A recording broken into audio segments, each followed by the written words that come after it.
याद है तुमने जिक्र किया था, मैंने सोचा भी था, लेकिन अरसलान की पसंद उसी की जैसी होगी तो आई एम नॉट इंटरेस्टेड। नहीं बाबा, वो बहुत अच्छी लड़की है। तुम्हें कैसे पता? तुम जानते हो उसको?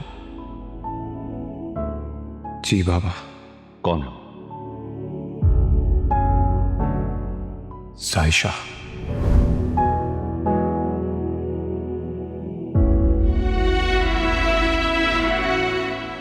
पापा, ये सच है कि साइशा मेरी मंगेतर है। उससे बड़ा सच ये है कि सिर्फ अरसलान ही नहीं, साइशा भी उसे पसंद करती है। साइशा ही वही लड़की है जिसकी वजह से अरसलान ने खुद को बदला है बाबा।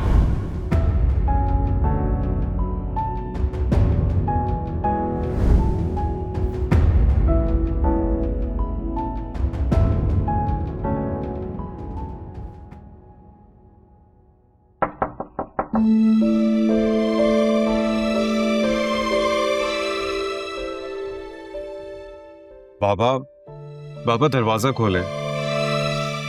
बाबा, बाबा प्लीज दरवाजा खोलें। बाबा मेरी बात तो सुने, प्लीज दरवाजा खोलें। मैं ठीक हूं सुफियान।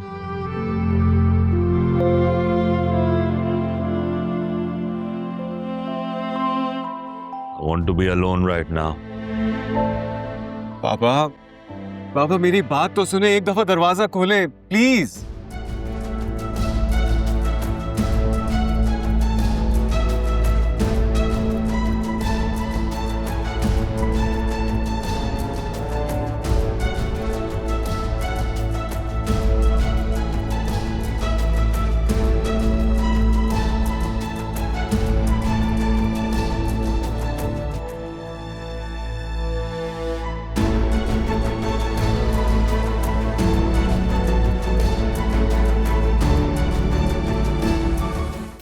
फिजा, तैयार। कैसी लग रही है अम्मा? हाँ, अच्छी लग रही हो। हद है अम्मा, हर मामले में ना कंजूस हो तुम। तारीफ तो खुल के कर दो, इसमें तो तुम्हारा कुछ खर्च नहीं हो रहा ना। अरे भाई, मेरी तारीफ को छोड़ो, उसकी फिक्र करो जो तुम्हारी तारीफ करने वाला है। अरसलान को फोन करके पूछो कि कब आ रहे हैं वो लोग।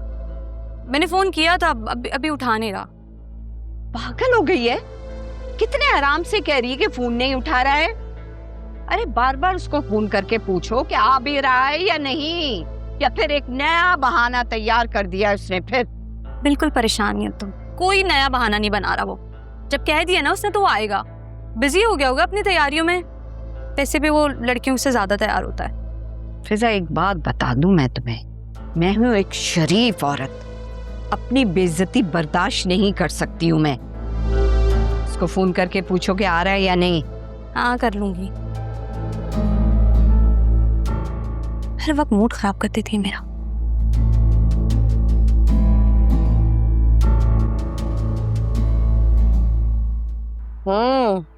ऐसे अरीशा ने चाय तो बहुत अच्छी बनाई है। तुमने नोट किया है, जब से अरीशा वापस आई है ना, उसने इस घर को अपना लिया है। और उसके वापस आने के बाद से जायशा कितना खुश रहती है।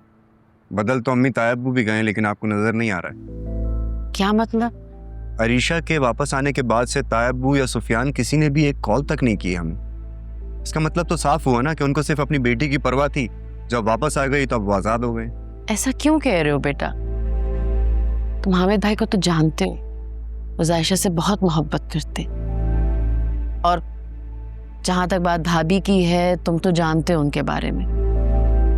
ये भी समझते होगे कि अरीशा उनकी मर्जी के खिलाफ इस घर में वापस आई।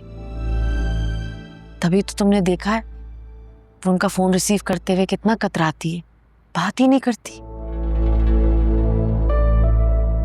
कि अम्मी, तायब्बू या सुफियान, किसी को भी अगर जायशा की परवाह होती ना, उनमें से कोई तो आपको एक कॉल करता। मुझे तो लगता है कि सुफियान को अपने और जायशा के रिश्ते की कोई परवाह है ही नहीं। अब बुरा है, लेकिन अम्मी सच यही है। इसीलिए मैं चाहता था कि अरीशा इस घर में वापस ना आए, ताकि उन्हें अपनी बेटी की तकलीफ हो।